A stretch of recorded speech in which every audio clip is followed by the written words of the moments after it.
When was the Bible written? If you're hoping for a single neat and tidy date, like a year you can circle on a calendar, you're in for a pretty big surprise. Because there isn't one. And honestly, the real story is so much more interesting than a simple day could ever be. It's a story about survival, about identity, and about how people, how entire communities deal with absolute, world-shattering crisis. Here's the most important thing to get your head around. The Bible isn't a book. Not really. Think of it more like a library. A collection of scrolls and texts written by a whole bunch of different people, most of them anonymous, by the way. And this library was put together over 1,000 years, forged in the fire of two of the greatest catastrophes in ancient Jewish history. So let's start with that first crisis, the one that really gave shape to what we now call the Hebrew Bible, or what Christians call the Old Testament.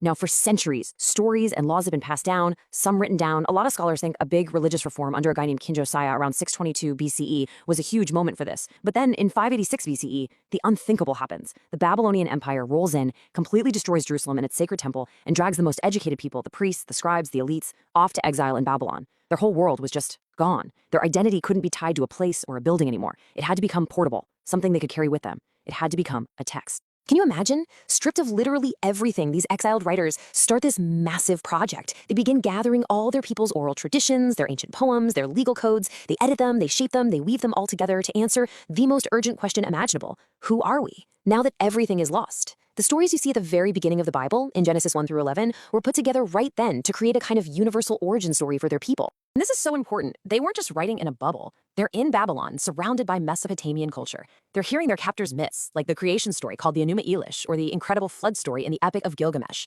So what do? They engage with these stories. They take the themes, but they radically flip the script to make this powerful, defiant statement. Our God, not the gods of the empire that crushed us, is the one true creator of the universe. Fast forward a few centuries, and you know what they say. History doesn't repeat, but it sure does rhyme. Another absolutely devastating crisis gives birth to another collection of writings, the New Testament. This is the estimated number of Jews killed during the Roman-Jewish War in the 1st century. And on top of that, tens of thousands more were enslaved. Their national treasury was plundered to build the Colosseum in Rome. I mean, this was an existential catastrophe, and it became the furnace in which much of the New Testament was written. In the Gospel of Mark, which was probably written right around the year 70 CE, Jesus is quoted saying this about the magnificent Second Temple in Jerusalem. A shockingly accurate prediction, right? So how did the author know? Well, the overwhelming scholarly view is that this wasn't really a prophecy of the future, but a reflection on a devastating past. The author of Mark was writing during or just after the war had happened. Putting these words in Jesus' mouth was a powerful way to make sense of the trauma.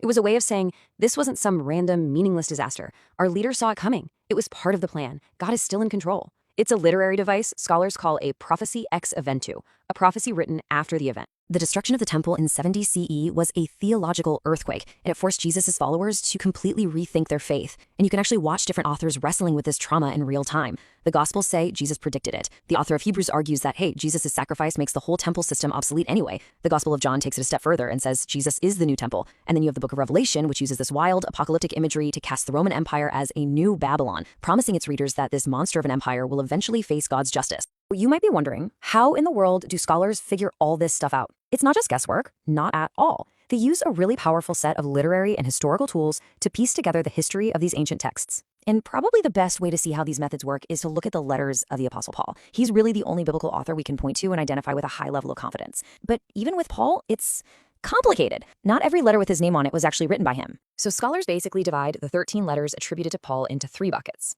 First, you have 7 undisputed letters that pretty much every critical scholar agrees Paul himself wrote. Then there's a group of disputed letters where, the jury's still out. And finally, you have what are called the pastoral epistles. That's 1 and 2 Timothy and Titus, which most scholars are confident were written by a follower of Paul, probably decades after he died.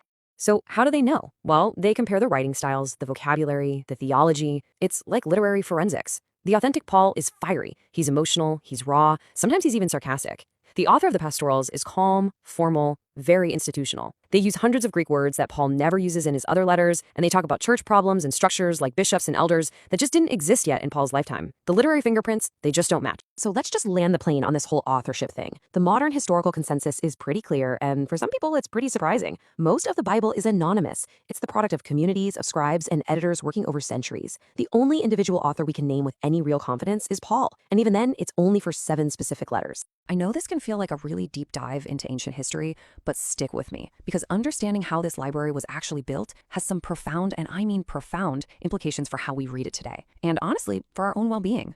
For a lot of people, learning that the Bible has this messy, very human history can feel threatening, like it might shake their faith.